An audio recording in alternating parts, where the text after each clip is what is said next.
Good afternoon, ma'am.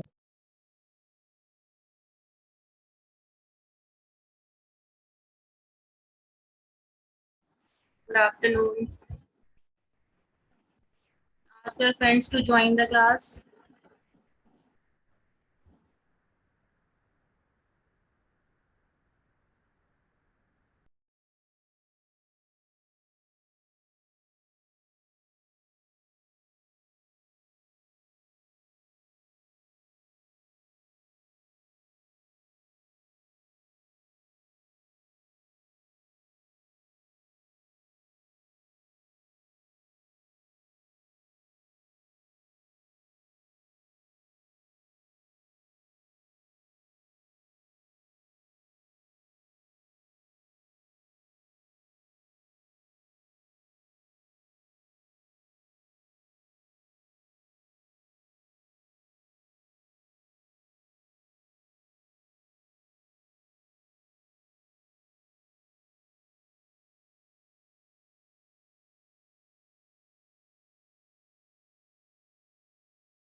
Good afternoon, class.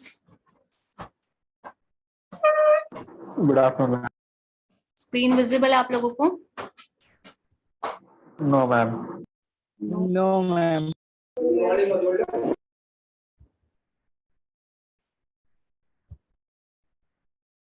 Visible है आप? Yes, ma'am.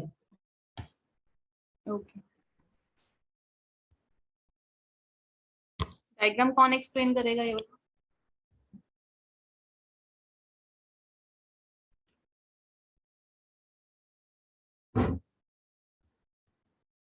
Diagram कौन explain करेगा?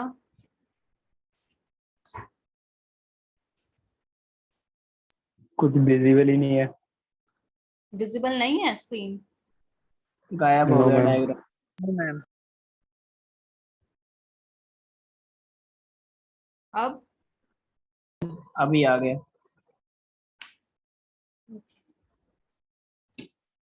अभी तो आप लोग ज्वाइन ही कर रहे हो।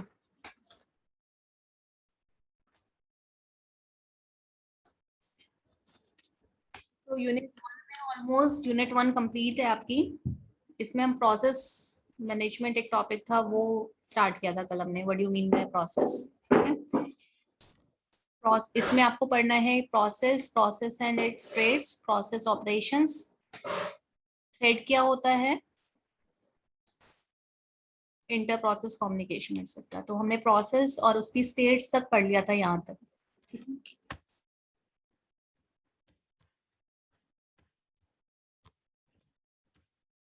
So next is your process में आप क्या क्या इंफॉर्मेशन सेव करते हो, एक प्रोसेस क्या क्या चीजें कंटेन करता है वो मैं आपको बता रही हूँ। इससे पहले कोई डाउट है, कुछ पूछना है आपको जो हमने कल डिस्कस किया था प्रोसेस के रिगार्डिंग?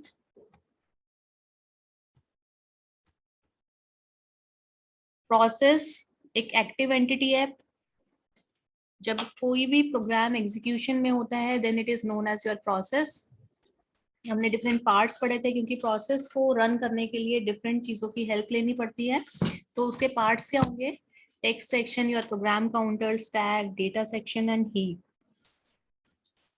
देन हमने पढ़ा था differentiate between the program and process. Program is your passive entity, that means जो आप लिखते हो, जो एग्जीक्यूटेबल फाइल है वो होगी हमारी प्रोग्राम, और जब इसको आप रन करोगे then it is known as your process. Process. Then this is the again multiple parts of your process, different states of the process and diagram. Next है कि एक प्रोसेस क्या क्या इंफॉर्मेशन कंटेन करता है। जहां पर पूरी इंफॉर्मेशन आपकी स्टोर होती है उसे हम क्या कहते हैं? Task control block. क्लियर है क्लास? ये आपको जो एक ब्लॉक दिख रहा है this is the task control block, जिसमें एक प्रोसेस अपने से रिलेटेड सारी इंफॉर्मेशन को स्टोर करता है। वो इंफॉर्मेशन क्या होती है? प्रोसेस स्टेट कि करंटली वो कौन सी स्टेट में है, then program counter, location of instruction to the next execute. मैंने आपको कल भी बताया था कि प्रोग्राम काउंटर क्या करते हैं, जो इंस्ट्रक्शन नेक्स्ट मतलब अभी एक करंट इंस्ट्रक्शन आपकी एग्जीक्यूट हो रही है और नेक्स्ट क्या एग्जीक्यूट होनी है उसकी लोकेशन उसका ट्रैक रखता है। Program counter is a kind of your register. Next is CPU registers, content of all process centric registers. That means जो जो उनका टेम्परेरी डेटा है, जो भी रिक्वायर्ड है एक प्रोसेस को रन करने के लिए, उन जिनमें भी इंफॉर्मेशन है वो सब इंफॉर्मेशन आपकी कहाँ होगी? आपकी CPU रजिस्टर्स में।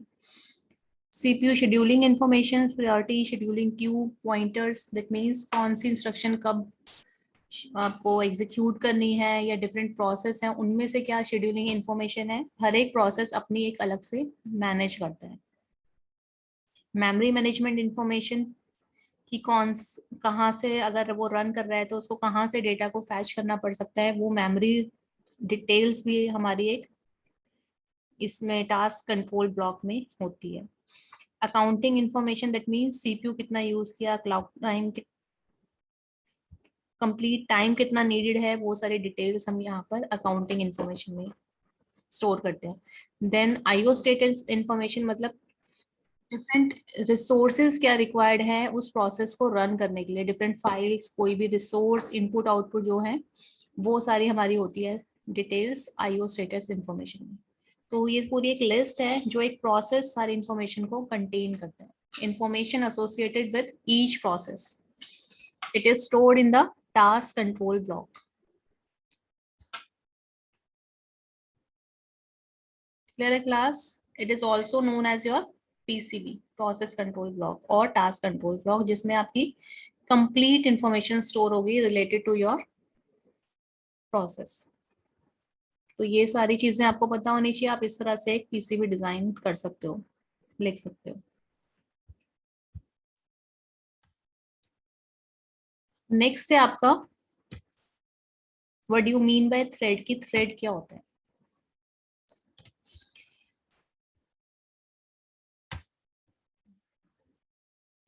So far, process has a single thread of execution.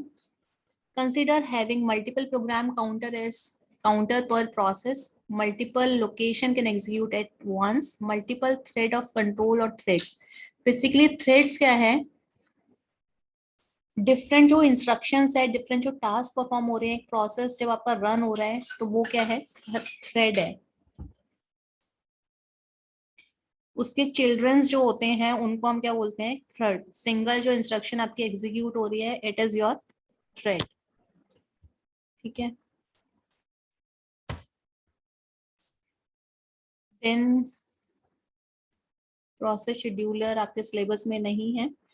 Basically मैंने आपको जो हमने रेडी स्टेट पढ़ी थी, वहां पर मैंने आपको एक रेडी क्यू बताया था। तो प्रोसेस शेड्यूलर क्या है कि बहुत सारे प्रोसेस हैं जो सीपीयू के लिए वेट कर रहे हैं, तो उन प्रोसेस में से किस प्रोसेस को पहले एग्जीक्यूट करना है, दिस इज योर, वो कौन डिसाइड करता है? प्रोसेस शेड्यूलर डिसाइड करता है कि कौन सा प्रोसेस पहले रन होगा।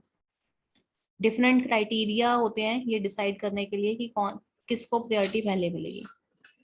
एंड आपका जो प्रोसेस शेड्यूलर है, टू टाइप्स की क्यू मेंटेन करता है। शेड्यूलिंग क्यू, जिसमें रेडी, शेड्यूलिंग क्यूज कहते हैं उन्हें, ready queue and waiting queue. Ready queue मतलब set of all processes residing in main memory ready and waiting to execute.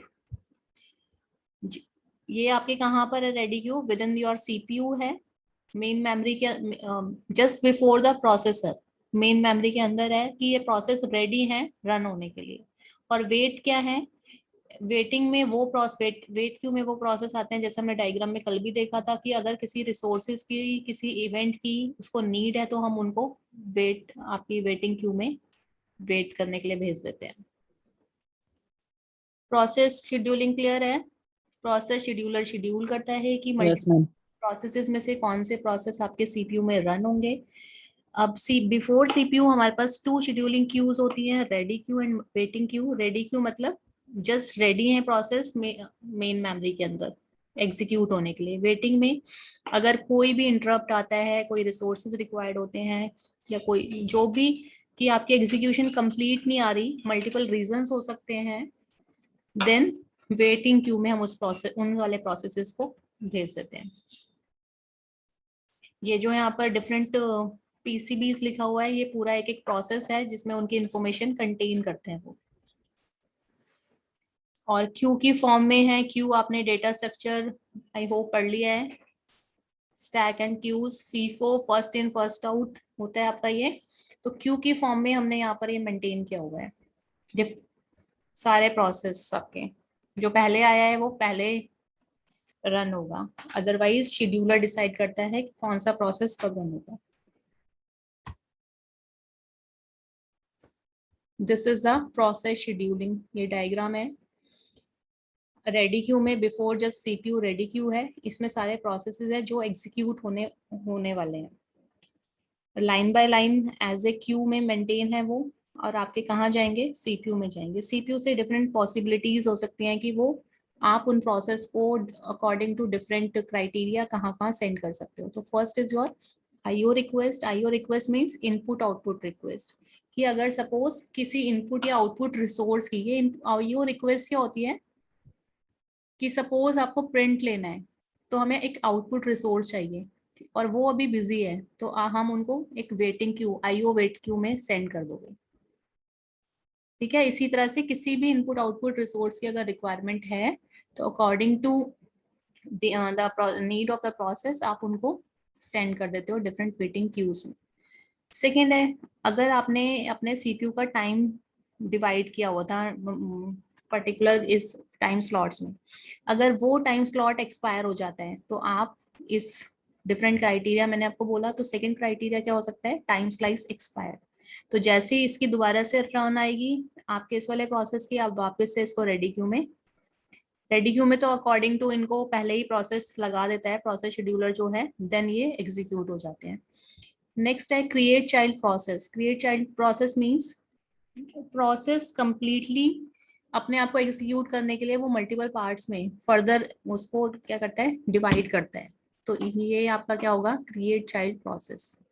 तो आप इनको जब तक आपका वो चाइल्ड जो है वो अपनी प्रोसेसिंग कंप्लीट करके टर्मिनेट नहीं हो जाता, तब तक वो कहाँ रहेगा, चाइल्ड टर्मिनेशन वेट क्यू में रहेगा। क्योंकि पहले क्या होना चाहिए, डिफरेंट, इसमें भी बहुत सारे क्राइटेरिया होते हैं कि अगर एक प्रोसेस के डिफरेंट चाइल्ड्स हैं तो पहले वो उनकी प्रोसेसिंग को कंप्लीट करेगा, देन जो मेन प्रोसेस है वो एग्जीक्यूट होगा। नेक्स्ट है वेट फॉर एन इंटरप्ट। अगर कोई इंटरप्ट आ जाता है तो उसको कौन हैंडल करेगा, वो अगर क्लियर हो जाता है देन आप उसको रेडी क्यू में भेज दे। रेडी क्यू से अगेन ये सीपीयू में आते हैं और अकॉर्डिंगली रन होते हैं। एंड सीपीयू अगर कंप्लीट कर देता है इसकी एग्जीक्यूशन तो आपका प्रोसेस टर्मिनेट स्टेट में चला जाता है। सीपीयू के बाद आपकी कौन सी स्टेट आती थी, अगर सीपीयू से कंप्लीटली एग्जीक्यूट हो जाता है आपका प्रोसेस तो एग्जिट देन टर्मिनेटेड।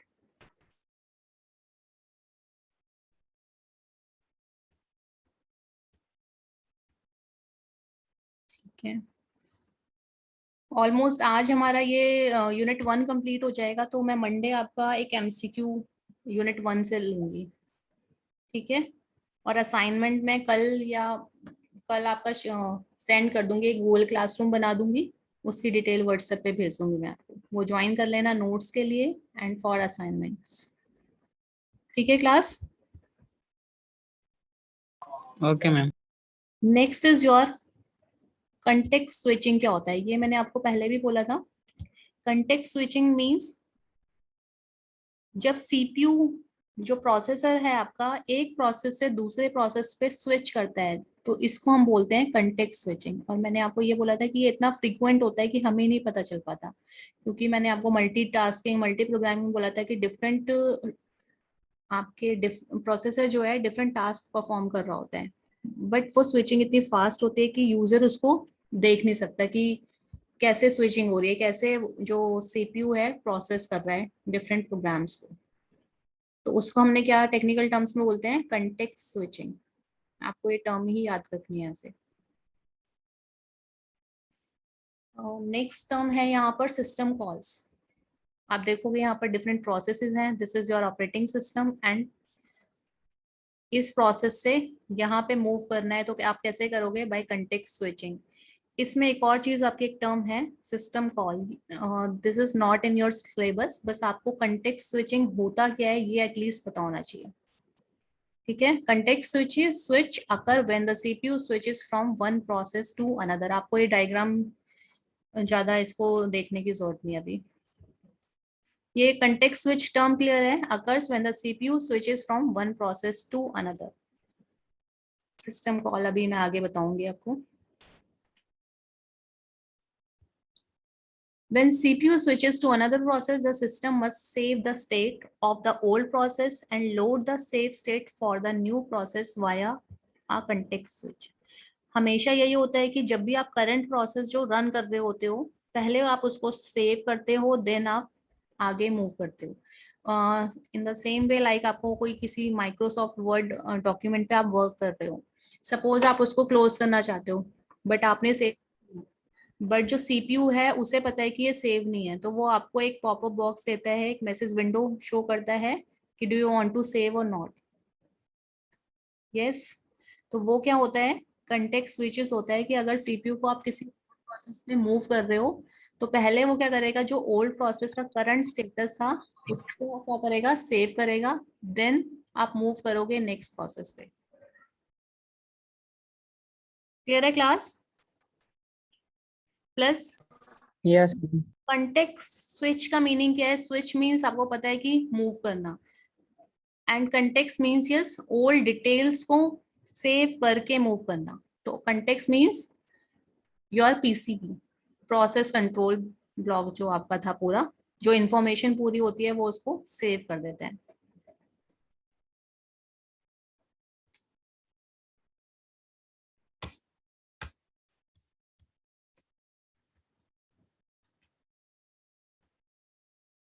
नेक्स्ट है आपका ऑपरेशंस ऑन प्रोसेसेस।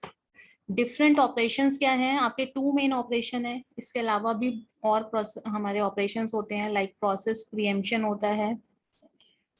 तो हमारे यहाँ पर दो मेन ऑपरेशन है, process creation and process termination. ये टॉपिक आपका सिलेबस में है।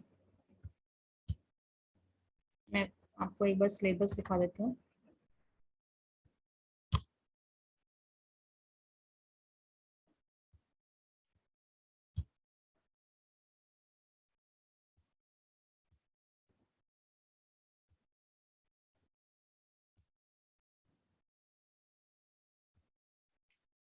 प्रोसेस कॉन्सेप्ट, देन आपका क्या था सेकंड, जितने भी हमने टर्म्स अभी पढ़ी वो सारी आपकी प्रोसेस कंसेप्ट में ही आती है एक तरह से, ठीक है, क्योंकि प्रोसेस से रिलेटेड है सारी टर्म्स की आपको एटलीस्ट पता होना चाहिए। लाइक इस यहाँ पर अलग से इसकी स्टेट नहीं गिवन है, इसका डायग्राम नहीं गिवन है, कंटेक्स्ट स्विच नहीं गिवन है, पीसीबी क्या होता है वो नहीं है, बट ये सारी हमारी प्रोसेस मैनेजमेंट में ही ये सारी बेसिक टर्म्स आती है। तो नेक्स्ट आपका जो मेन टॉपिक है, this is your operation on processes, कि आप डिफरेंट जो प्रोसेस हैं उन पे क्या क्या ऑपरेशन परफॉर्म कर सकते हो।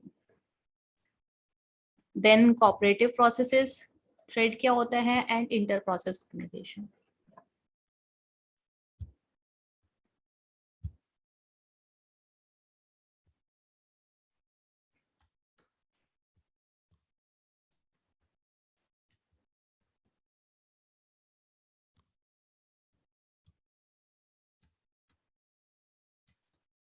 तो आपके दो बेसिक फंक्शन क्या है operation, process creation and process termination. First one is your process creation.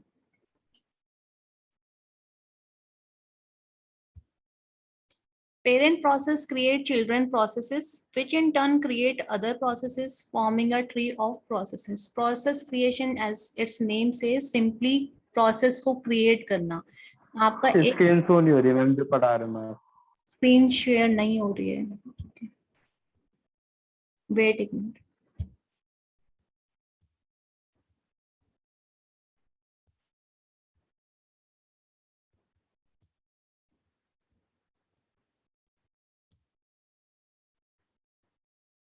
अभी शो हो रही है? Yes ma'am. Yes ma'am. Process creation का मीनिंग क्या है? सिंपली आप प्रोसेसेस को क्रिएट कर रहे हो। एक प्रोसेस अगर खुद से कंप्लीटली रन नहीं हो पाता, मींस अगर कोई एक लार्ज प्रोग्राम है तो हम क्या करते हैं, वो एग्जीक्यूटेबल बना दिया, देन उसको एग्जीक्यूट होने के लिए भेज दिया, बट वो अपने डिफरेंट चिल्ड्रन प्रोसेसेस बना सकता है अपने आप को फास्ट रनिंग के लिए, ठीक है, कि अपना सीपीयू जो टाइम है उसका एग्जीक्यूशन है वो कंप्लीट कर पाए फास्ट। तो डिफरेंट जो चिल्ड्रंस हैं वो अपना अपना टास्क करेंगे, जो जो उनको असाइन है, लाइक आपके स्विच, जैसे आप बोलते हो कि स्विच स्टेटमेंट है, उसमें तो हम एक ही टास्क चूज करते हैं, बट कई सारे ऐसे प्रोग्राम्स होते हैं जिसमें मल्टीपल फंक्शन सबको रन होता है। स्विच के केस में तो आप जो चॉइस आप दोगे वही रन होता है, बट बहुत सारे ऐसे प्रोग्राम है जिसमें छोटे छोटे फंक्शंस होते हैं और सबको मिलके एक सिंगल टास्क को कंप्लीट करना होता है। तो उन फंक्शंस को हम चिल्ड्रंस बोल रहे हैं कि वो अलग अलग रन होंगे और कंप्लीटली रिजल्ट देंगे, देन आपका कंप्लीट जो पेरेंट प्रोसेस रन होगा। तो इन दैट केस हम क्या करते हैं, जो पेरेंट प्रोसेस है इट क्रिएट्स चिल्ड्रन प्रोसेसेस, ठीक है।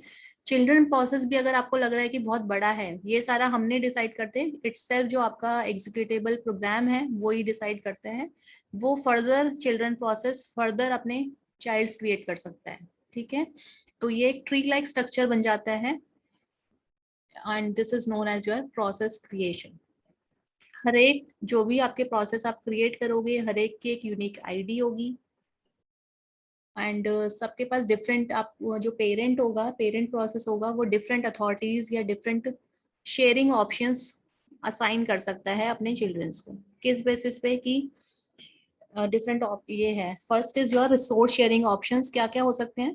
Parent and children share all resources, कि आप उसमें से किसी को कोई जज नहीं कर रहे, सबको ही अथॉरिटी दी है कि आप सारे रिसोर्सेज को शेयर कर सकते हो। Second one is children share subset of parent resources, की पेरेंट ने सारे रिसोर्सेज शेयर करने की अथॉरिटी नहीं दी है, एक एक सबसेट या एक सेट प्रोवाइड कर दिया है कि इन्हीं को आप यूज कर सकते हो according to requirement of the process. कि सपोज उसे पता है कि इन सारे रिसोर्सेज की रिक्वायरमेंट ही नहीं है, तो आपने जो पर्टिकुलर सेट है सिर्फ रिसोर्सेज का वो असाइन कर दिया है चिल्ड्रंस को। सेकेंड क्या है, parent and child share no resources. तो it depends on the need, according to the need हम ये चीजें जो आपका पेरेंट प्रोसेस है वो डिसाइड करता है और ऑप्शंस असाइन करते हैं अपने चाइल्ड प्रोसेसेस को। Next one is your execution process. क्या क्या है, parent and children execute concurrently, parent wait until children terminate. तो दो इसमें भी टू आपके ऑप्शंस हैं कि पेरेंट और चिल्ड्रन एक साथ एग्जीक्यूट हो सकते हैं। और सेकंड वन क्या है, जब तक सारे चिल्ड्रंस की प्रोसेसिंग टर्मिनेट नहीं हो जाती तब तक पेरेंट आपका रन नहीं हो सकता। हमने सेकंड वाला भी ऑप्शन देखा भी था प्रोसेस शेड्यूलर में कि अभी वो रेडी क्यू से सीपीयू में प्रोसेसर में एग्जीक्यूट हो रहा था, बट उसके जो चाइल्ड्स की वजह से कि वो अभी कंप्लीट उनकी प्रोसेसिंग कंप्लीट नहीं हुई है, तो हमने उसे इस वाली क्यू में भेज दिया था, चिल्ड्रन टर्मिनेशन वेटिंग क्यू में। ठीक है, तो ये डिपेंड करता है कि आपका प्रोग्राम किस तरह का है। अगर सपोज आपके पास जो सब उसके पार्ट्स हैं तब तक वो कंप्लीट नहीं हो जाते, तब तक ऐसी कंडीशन है कि पेरेंट रन ही नहीं होगा। जब तक उनका रिजल्ट आपको नहीं मिलेगा तब तक क्या होगा, मेन प्रोग्राम रन ही नहीं हो सकता। और सेकंड क्या है, आपको चिल्ड्रंस जो है, जो सबसेट्स हैं आपके प्रोग्राम के, उनसे कोई मतलब नहीं है, आप मेन फंक्शन को रन कर सकते हो। इन दैट केस ये दोनों आपके कंकरेंटली रन हो सकते हैं। तो प्रोसेस क्रिएशन में बेसिकली है क्या कि पेरेंट प्रोसेस अपने चिल्ड्रन प्रोसेस को क्रिएट कर सकता है, सबकी एक यूनिक आईडी होगी, different resource sharing options and execution options हो सकते हैं जैसे भी उनकी नीड है उनके अकॉर्डिंग। और जो आपकी प्रोसेस आइडेंटिफायर है उसको हम क्या बोलते हैं, इन शॉर्ट पीआईडी बोलते हो, जो यूनिक होगी हर एक प्रोसेस की, क्योंकि उन्हीं के थ्रू जो पेरेंट प्रोसेस है वो मैनेज करेगा, प्रोसेस आइडेंटिफाई और मैनेज करने का काम करेगा पेरेंट प्रोसेस उनकी पीआईडी के थ्रू।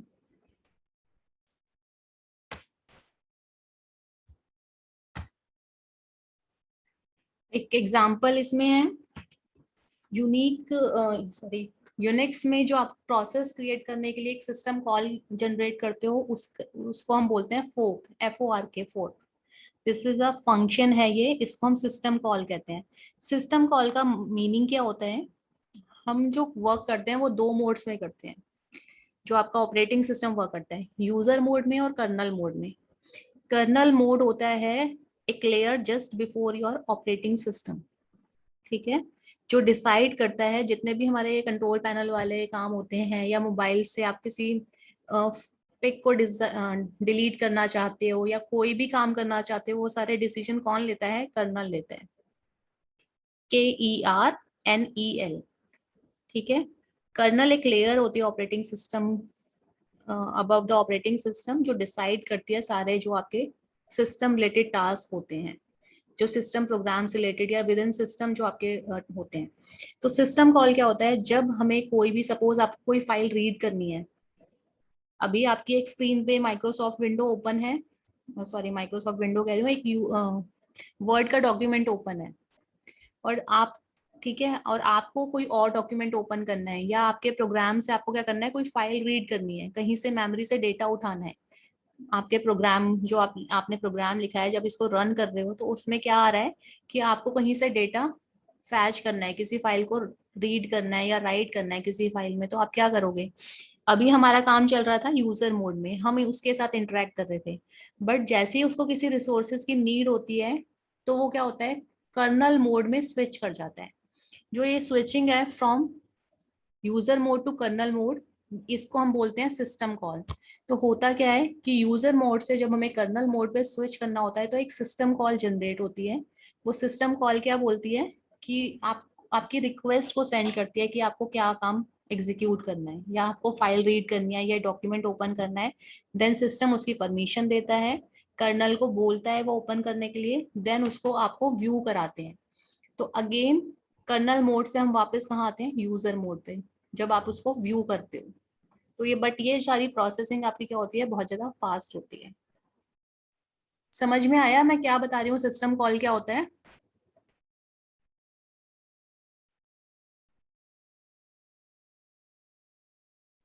क्लास रिपीट करूं?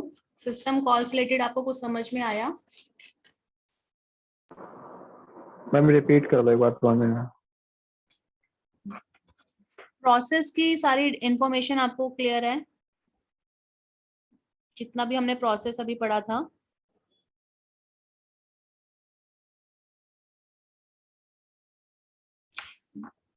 यस क्लास, अभी तक जितना प्रोसेस से रिलेटेड हमने पढ़ा है वो आपको क्लियर है?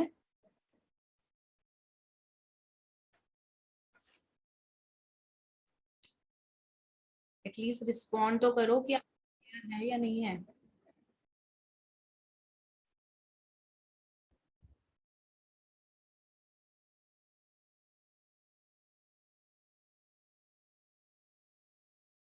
अभी तक जितनी प्रीवियस स्लाइड्स मैंने आपको बताई वो आपको क्लियर हैं, समझ में आया? संजीव, आपने अपना रोल नंबर अपडेट क्यों नहीं किया अभी तक?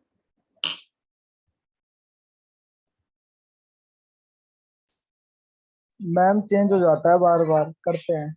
कैसे चेंज हो जाएगा? अभी अगर आप एक बार उसको अपडेट कर दोगे तो। क्या रोल नंबर है आपका संजीव? मैम 24। ओके। देखो, सिस्टम कॉल क्या होता है, जो मैंने अभी आपको कंटेक्स्ट स्विच बताया था। कंटेक्स्ट स्विच में क्या होता?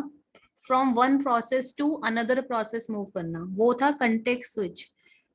सिस्टम कॉल क्या होता है? अभी आप अपने सिस्टम पे कुछ व्यू कर पा रहे हो, बट आपको कई चीजों में क्या जैसे आप किसी चीज को सेव कर रहे हो, किसी डॉक्यूमेंट को सपोज करो, तो उसमें आपको सिस्टम की हेल्प नीडेड होती है। सिस्टम प्रोग्राम्स जो ऑलरेडी इसमें है उनकी नीड होती है। तो हमारा जब ये कंट्रोलर है, वो सारे काम कौन करता है? कर्नल करता है। कर्नल को हम basically part of operating system ही बोलते हैं, बट एक लेयर होती है अबव योर ऑपरेटिंग सिस्टम, जो यूजर की इन सारी रिक्वेस्ट को हैंडल करती है। ठीक है, मेमोरी को एलोकेट करना, डी एलोकेट करना। मेमोरी को डी एलोकेट मीन्स फ्री करना, एलोकेट मीन्स अगर आप कुछ डेटा कहाँ स्टोर कर रहे हो, कैसे स्टोर कर रहे हो, वो सारी रिक्वेस्ट आपकी कौन डील करता है? कर्नल करता है। ये आप हमें दिखता नहीं है, बट वो सारा काम ये करता है। आप माइक्रोसॉफ्ट ये वर्ड में कुछ इसको सेव करते हो तो रिक्वेस्ट कहाँ जाती है? कर्नल के पास जाती है। तो आपको क्या करना पड़ता है? उस पर्टिकुलर टाइम में सिस्टम को यूजर मोड से कर्नल मोड में स्विच करना पड़ता है। तो फ्रॉम यूजर मोड से सिस्टम मोड में जब कर्नल मोड में जब आपको स्विच करना है तो एक कॉल जनरेट कर होती है। It is known as your system call. मींस आप कर्नल को कॉल कर रहे हो सेव करने के लिए। समझ में आया? आप ये सोचो ना कि आपने सेव पे क्लिक किया तो वो सेव कैसे हो रहा है? कुछ ना कुछ तो प्रोसेसिंग होती होगी ना इंटरनली। तो वो प्रोसेसिंग क्या होती है? आपका ऑपरेटिंग सिस्टम और जो सिस्टम प्रोग्राम्स हैं इसके, वो वर्कआउट करते हैं, तब जाके वो डेटा आपका सेव होता है। उसके पीछे कोई पूरी प्रोग्रामिंग होती होगी ना सेव बटन के पीछे। आप तो सिर्फ उस बटन को यूज कर रहे हो, बट उस कोई प्रोग्रामिंग होगी। यस और नो?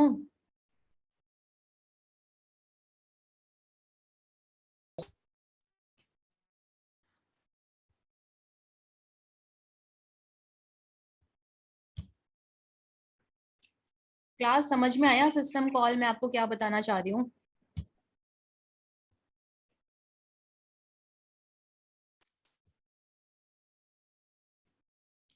मैं दोबारा से रिपीट कर दूंगी, समझ में आया या नहीं आया ये बताओ बस।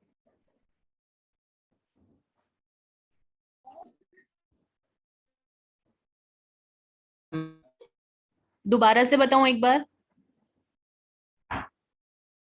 सिस्टम कॉल बेसिकली क्या है? जब आप कोई भी यहाँ से अपना ग्राफिकल यूजर इंटरफेस यूज करते हो तो आप तो सिर्फ क्लिक करते हो, बट उसकी प्रोसेसिंग पीछे क्या होती है वो आपको नहीं पता। हर एक क्लिक पर आपकी एक प्रोग्रामिंग ऑलरेडी हुई है, ऑलरेडी सेट है। तो वो प्रोग्राम जब वर्क करते हैं तो वो कहाँ मूव करते हैं? आपके यूजर मोड से। मतलब आपने जैसे क्लिक किया तो उसके पीछे कोई प्रोसेसिंग होगी, तभी तो वो टास्क परफॉर्म होता है। तो उस टास्क को परफॉर्म करने के लिए हम क्या करते हैं? कर्नल को कॉल करते हैं। इस कॉल को ही आप क्या कह रहे हो? सिस्टम कॉल कर रहे हो। हमारा जो सिस्टम है वो दो मोड में वर्क करता है, एक यूजर मोड, एक कर्नल मोड। तो फ्रॉम यूजर से आपको कर्नल में जब स्विच करना पड़ता है, या कर्नल से यूजर मोड में जब स्विच करना पड़ता है, तो ये जो आपकी स्विचिंग हो रही है इसे हम सिस्टम कॉल करते हैं। हम बेसिकली कॉल कर रहे होते हैं कॉल इन द सेंस एक रिक्वेस्ट सेंड कर रहे होते हैं कर्नल को उस रिक्वेस्ट को हैंडल करने के लिए, तो इस चीज को हम सिस्टम कॉल कहते हैं। नाउ इट इज क्लियर और नॉट? ठीक है, तो फॉक एक प्रोसेस क्रिएशन का अगर आपसे एग्जांपल मांगा जाता है तो क्या है, यूनिक्स में फॉक फंक्शन है जिसके थ्रू हम क्या करते हैं, न्यू प्रोसेसेस को क्रिएट करते हैं। Fork is your system call used to create the new processes. Okay, again wait है आपका, वेटिंग स्टेट के लिए parent process call wait, waiting for the children to terminate. तो फर्स्ट ये हो गया आपका। जो सेकंड है वो क्या है हमारा, process termination. Process termination means process execute last statement and then ask for operating system to delete is using the exit system call। तो हर जगह ये जो सिस्टम कॉल का मीनिंग क्या है कि स्विचिंग है यहाँ पर from user mode to kernel mode या kernel mode to user mode. आपको इस सिस्टम कॉल में और कंटेक्स्ट स्विच में कंफ्यूज नहीं होना है। Context switch is other thing and this is other thing. Context switch process की टर्म्स में है और सिस्टम कॉल जो है वो आपके सिस्टम की वर्किंग की टर्म्स में है। क्लियर है क्लास? कंटेक्स्ट स्विच मतलब प्रोसेस में स्विचिंग, सिस्टम कॉल मतलब आपके सिस्टम के जो दो मोड्स है ना जिसमें सिस्टम वर्क करता है उनमें जो स्विचिंग हो रही है उसको हम सिस्टम कॉल कहते हैं। तो इसके लिए हमारा फंक्शन क्या है, सिस्टम कॉल क्या है टर्मिनेशन के लिए, एग्जिट। ठीक है, और अगर आप फोर्सली किसी चीज को टर्मिनेट करना चाहते हो कि ये चिल्ड्रन प्रोसेसेस आपको और ज्यादा रिक्वायर्ड नहीं है, इनके एग्जीक्यूशन को आप टर्मिनेट करना चाहते हो, तो सेकेंड सिस्टम कॉल है अबॉर्ट। ठीक है क्लास? तो प्रोसेस टर्मिनेशन मींस कि उस प्रोसेस से आपको एग्जिट करना है, उसकी सारी डिटेल्स को हम सेव करते हैं, देन वहां से एग्जिट कर सकते हैं। तो ये दो फंक्शन सिस्टम कॉल्स यूज होती हैं, एग्जिट कंप्लीटली टर्मिनेशन के लिए एंड अबॉर्ट फोर्सफुली कि आप क्या कर रहे हो, जो चिल्ड्रन प्रोसेसेस हैं उनको टर्मिनेट करना चाहता है पेरेंट प्रोसेस। ठीक है, और कब करते हैं, for example child has exceeded allocated resources, task assigned to child is no longer required, the parent is exiting and the operating system does not allow a children to continue if its parent terminate। that means parent की जो processing है वो complete हो गई है और operating system allow नहीं कर रहा child को continue करने के लिए। ये different task, ये different feature, ये कह सकते हो आप, इसके options हैं जब आप ये system call को generate कर सकते हो। This is all about your operations of process।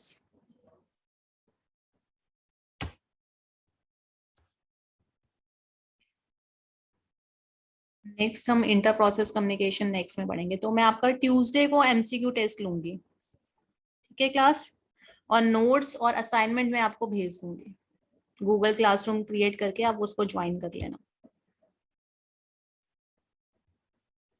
ये नोट्स पढ़ के देख लेना, मंडे डाउट पूछ लेना, ट्यूसडे में आपका एमसीक्यू लूंगी। इसमें अभी एक टॉपिक रह गया आपका। 4 लेक्चर्स हुए हैं आपके लास्ट वीक में हमारी सितंबर में क्लास हुई थी। ठीक है,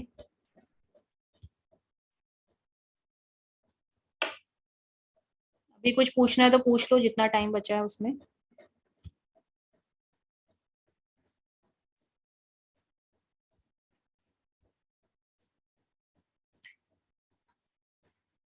कोई डाउट नहीं है आज के लेक्चर से?